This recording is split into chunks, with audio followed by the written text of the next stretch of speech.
Assalamu alaikum students, hope you are doing okay. I am Adil Yusufzai and today we are starting 12.9 image formation by lens from chapter number 12 geometrical optics from physics class 10th. Now students, सबसे पहले हम इस topic को cover करते हैं, इसके बाद हम कोशिश करेंगे कि ये वाला टॉपिक भी आज ही कवर कर लें, स्फीरिकल लेंस फार्मूला, जो कि काफी इंपॉर्टेंट है. नाउ स्टूडेंट्स, यहां पर आप अगर ऑब्जर्व करें तो मैंने यहां पर लिखा है इमेज फॉर्मेशन बाय लेंस. आपके पास जो लेंस है ये भी इमेज को फॉर्म करता है, क्योंकि लेंस आपके पास क्या चीज करता है? लेंस आपके पास करता है रिफ्रैक्शन. ऐसा है ना स्टूडेंट्स, ये करता है रिफ्रैक्शन और रिफ्रैक्शन के थ्रू ये इमेज को भी फॉर्म करता है. तो यहां पर हम यही चीज ऑब्जर्व करने वाले हैं कि ये इमेज को कैसे फॉर्म करता है. अगर आपको यहां पर याद हो तो तीन केसेस तो आपको याद होंगे स्टूडेंट्स के जब आपके पास, आप यहां पर ऑब्जर्व करें, मैंने यहाँ पर तीन केसेस की यहां पर लिस्ट दी है कि जब आपके पास एक लाइट बिल्कुल पैरेलल टू द एक्सिस जाती है तो टकराने के बाद ये फोकस पॉइंट से गुजर जाएगी. ये केस नंबर फर्स्ट है लेंस के लिए.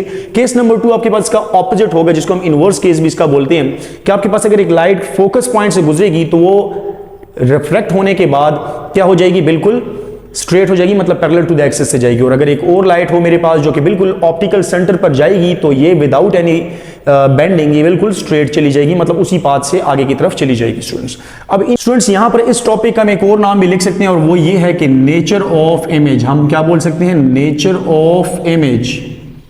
नेचर ऑफ इमेज डिपेंड्स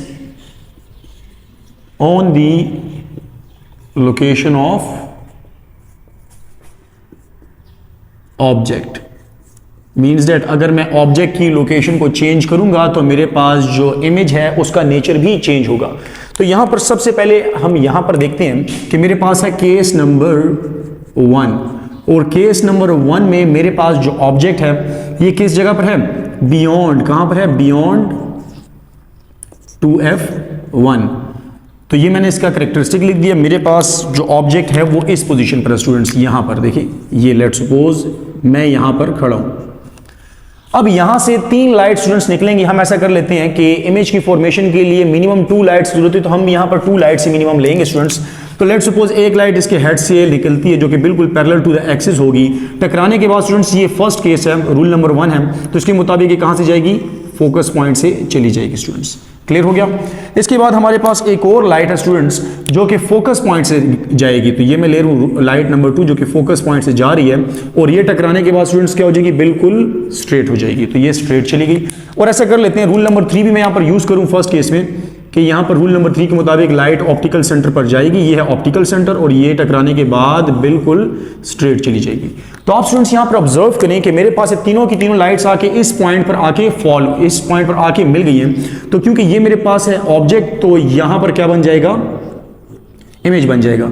और ऑब्जेक्ट इस तरीके से, तो इमेज मेरे पास इस तरह से बन जाएगा, उल्टा इमेज बन गया. तो यहां पर अगर मैं नेचर ऑफ इमेज बोलना चाहता हूं कि इसका नेचर ऑफ इमेज क्या है, तो पहली बात तो ये कि मेरे पास जो ऑब्जेक्ट है और इमेज है एक दूसरे से बिल्कुल उल्टी डायरेक्शन में, तो हम बोलेंगे कि इमेज मेरे पास क्या है? इन्वर्टेड है. क्या है?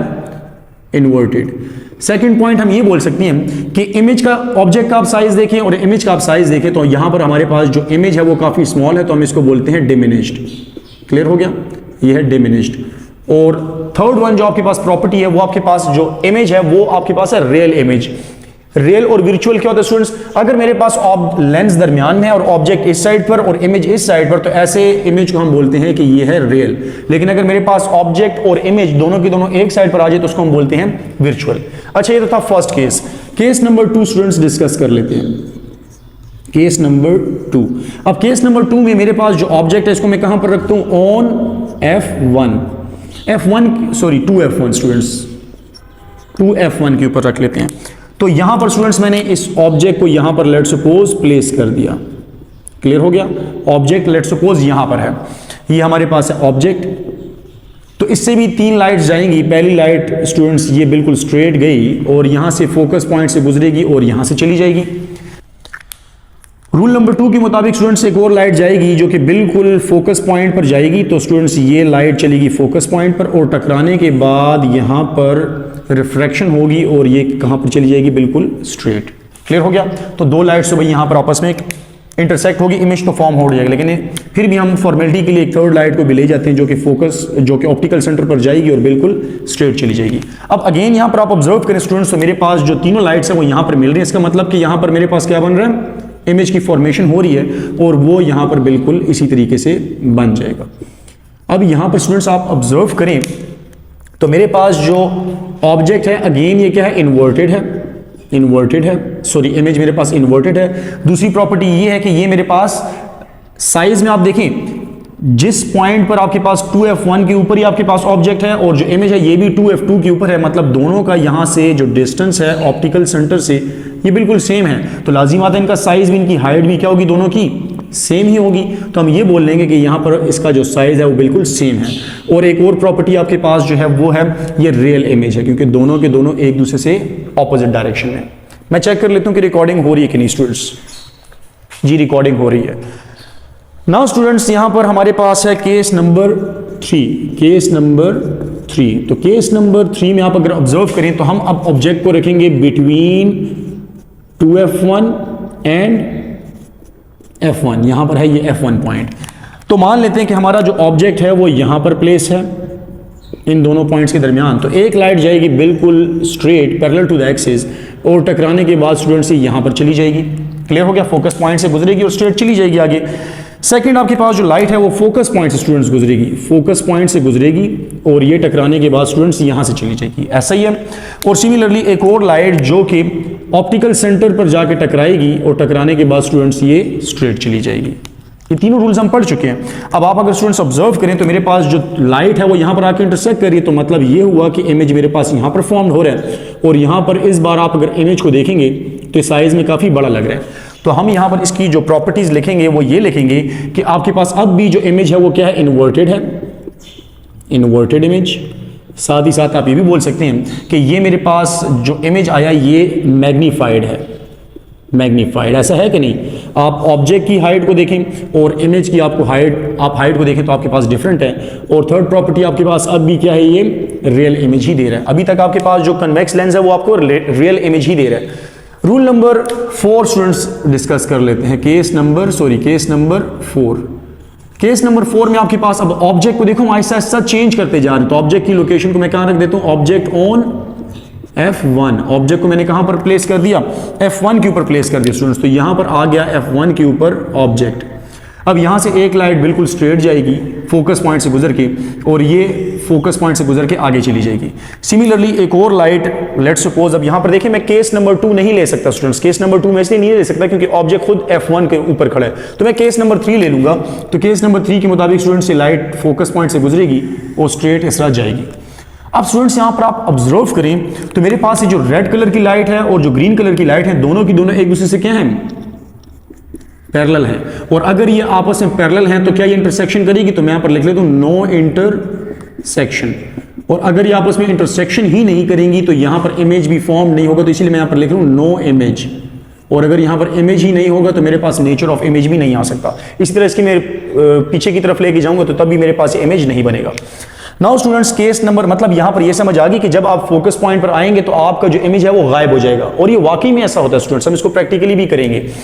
इसके बाद स्टूडेंट्स हम ऐसा कर लेते हैं कि केस नंबर 5 मैं यहाँ पे डिस्कस कर लेता हूँ। केस नंबर 5 आप इसको ऐसा करने स्पेशल केस का नाम दे दें, ये स्पेशल केस। इसमें जो ऑब्जेक्ट है ये कहां पर आ गया, बिटवीन आ गया कहां पर, F1 एंड ऑप्टिकल सेंटर। मैंने यहाँ पे शॉर्टकट में लिखा ऑप्टिकल सेंटर के बीच में आ गया आपके पास ऑब्जेक्ट। अब यहां पर मैं ऑब्जेक्ट को स्टूडेंट्स प्लेस कर देता हूं। ये मेरे पास आ गया ऑब्जेक्ट, ये मेरे पास है ऑब्जेक्ट, ये ऑब्जेक्ट।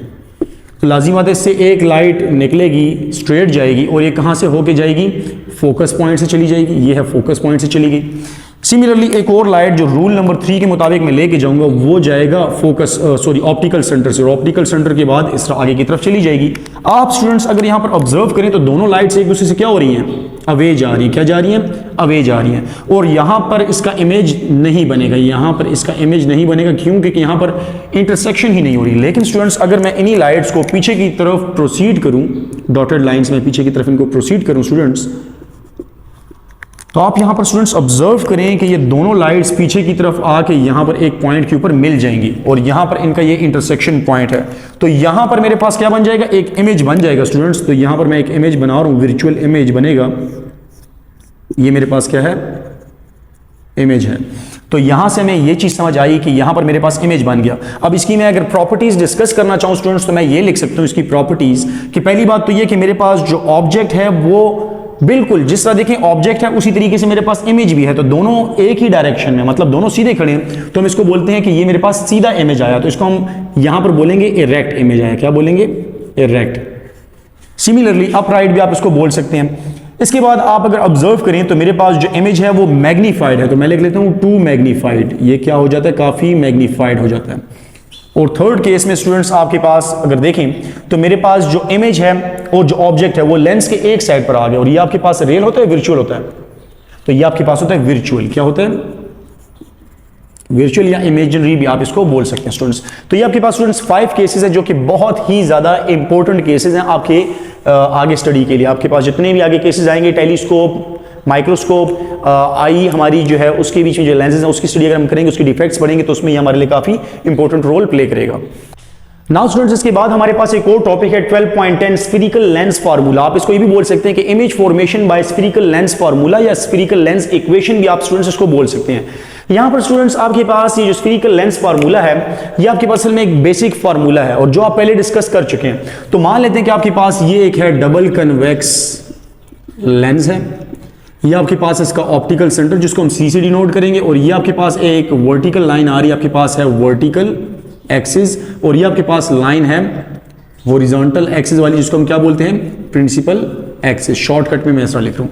तो ये आपके पास मान लेते हैं कि पॉइंट है F1, और यहां पर मान लेते हैं कि आपके पास है 2F1, और यहां पर आपके पास है F2, और इसी साइड पर आपके पास है 2F2। क्लियर हो गया स्टूडेंट्स? अब स्टूडेंट्स यहां पर आपके पास मान लेते हैं कि एक ऑब्जेक्ट है, यहां पर आपके पास एक ऑब्जेक्ट है, तो ऑब्जेक्ट के हेड से एक लाइट जाएगी, और ये कहां से जाएगी ये तो आप बता सकते हैं स्टूडेंट्स। अगर पैरेलल बीम ऑफ लाइट जाएगी तो अगले फोकस पॉइंट से रिफ्लेक्ट होकर गुजरेगी। सिमिलरली अगर एक और लाइट मेरे पास फोकस पॉइंट से गुजरेगी तो रिफ्लेक्ट होने के बाद ये बिल्कुल क्या हो जाएगी स्टूडेंट्स? स्ट्रेट चली जाएगी। इसी तरह से स्टूडेंट्स अगर मेरे पास एक लाइट बिल्कुल ऑप्टिकल सेंटर से गुजरेगी तो ये बिल्कुल आगे चली जाएगी विदाउट एनी रिफ्लेक्शन। तो स्टूडेंट्स आप यहां पर ऑब्जर्व कर लें, इसको मैंने थोड़ा सा ठीक कर लिया है क्योंकि आप इसमें चीटिंग ट्रिक अप्लाई कर सकते हैं। यहां पर मेरे पास जो इमेज बन जाएगा वो यहां पर बन जाएगा, तो मेरे पास इमेज यहां पर बन गया स्टूडेंट्स। अब यहां पर हम कुछ पॉइंट्स को डिस्कस कर लेते हैं स्टूडेंट्स। पहली बात तो ये है कि यहां से लेके इस पॉइंट से लेके यहां तक का जो डिस्टेंस है ये आपके पास क्या स्टूडेंट्स? फोकल लेंथ है, ऐसा ही है। फिर इस ऑब्जेक्ट से लेके ये आपके पास क्या है? ऑब्जेक्ट।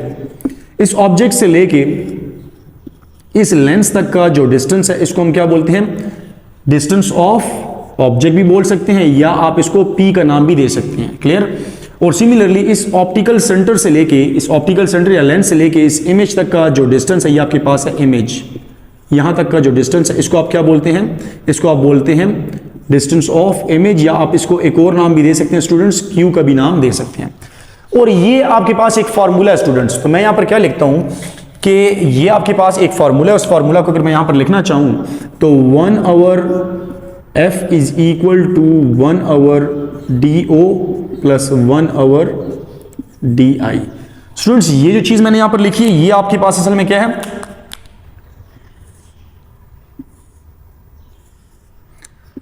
यहां पर स्टूडेंट्स मैंने एक फार्मूला लिखा है, और यही फार्मूला आपके पास क्या है? स्फीरिकल लेंस फार्मूला है। तो असल में आपके पास ये क्या चीज है? ये आपके पास है रिलेशनशिप। ये क्या है? Relation among what? Among focal length. आपके पास फोकल लेंथ जिसको हम किससे डिनोट करते हैं? स्मॉल एफ से। फोकल लेंथ के बीच में distance of object, distance of object, और जिसको हम किससे डिनोट करते हैं? डी से भी डिनोट कर सकते हैं और पी से भी। और इंडियंस की बुक्स में आप अगर ऑब्जर्व करेंगे तो वहां पर इसको यू से स्टूडेंट्स डिनोट किया जाता है। सिमिलरली आपके पास है डिस्टेंस ऑफ इमेज। आपका जो इमेज बनेगा उसका भी तो कुछ ना कुछ डिस्टेंस होगा जिसको हम डिनोट करते हैं डी आई से, डिस्टेंस ऑफ इमेज, या आप क्यू से भी डिनोट कर सकते हैं और इंडियन बुक में V से भी आप इसको डिनोट करते हैं। तो ये आप एक लिहाज से इसकी डेफिनेशन भी कर सकते हैं कि it is actually the relation between these three quantities, और आप इसी की बेस पर स्टूडेंट्स क्या करते हैं, आगे न्यूमेरिकल्स को सॉल्व करेंगे। तो ये आपके पास स्टूडेंट्स काफी इंपॉर्टेंट फार्मूला है, यही वाला फार्मूला। अच्छा, इस फार्मूला को स्टूडेंट्स आप एक और फॉर्म में भी लिख सकते हैं, अगर आप लिखना चाहते हैं तो आप इस तरह भी लिख सकते हैं 1 over F is equal to 1 over P plus 1 over Q। Students इसके साथ ही हम एक और चीज भी डिस्कस कर लेते हैं कि साइन कन्वेंशंस भी स्टूडेंट्स हम देख सकते हैं। तो आपके पास अगर एक ऐसा लेंस है जिसकी फोकल लेंथ आपको दी गई है नेगेटिव, ऐसा लेंस जिसकी फोकल लेंथ आपके पास हो नेगेटिव, तो आप समझ जाएं कि ये कौन सा लेंस है, कनकेव लेंस है। और सिमिलरली ऐसा लेंस जिसकी फोकल लेंथ आपको दी हो पॉजिटिव, तो आप समझ जाओ कि ये कौन सा है, कन्वेक्स लेंस है। क्लियर हो गया। तो आपके पास जो स्टूडेंट्स ऐसा कर लेते हैं कि अब यहां पर इसके साथ ही हम साइन कन्वेंशंस को भी डिस्कस कर लेते हैं। साइन कन्वेंशंस आपके पास फोकल लेंथ के हिसाब से पहले हम देख लेते हैं। तो जो कन्वेक्स लेंस होता है उसकी फोकल लेंथ को हम लेते हैं पॉजिटिव, और पॉजिटिव क्यों लेते हैं उसका रीजन हम पहले डिस्कस कर चुके हैं। वो ये है कि आपके पास जब इसके ऊपर पैरेलल बीम ऑफ लाइट जाती हैं तो उन सब लाइट्स को एक ही पॉइंट पर जाके जमा कर देता है, फोकस पॉइंट पर। तो इसको हम बोलते हैं कि ये इसका रियल फोकस पर आके लाइट्स जमा हो रही है, इसीलिए हम इसके लिए लेते हैं पॉजिटिव। और जो कनकेव लेंस होता है स्टूडेंट्स, उसमें हमने ऑब्जर्व किया था कि उसमें लाइट्स एक पॉइंट पर आके जमा नहीं होती बल्कि स्प्रेड आउट हो रही थी, और इसकी जो फोकल लेंथ हम लेते थे फिर रिवर्स में लेते थे, और उसको हम लेते थे नेगेटिव हम लेते हैं। सही है। तो जो कनकेव लेंस है उसके लिए हम फोकल लेंथ लेंगे नेगेटिव।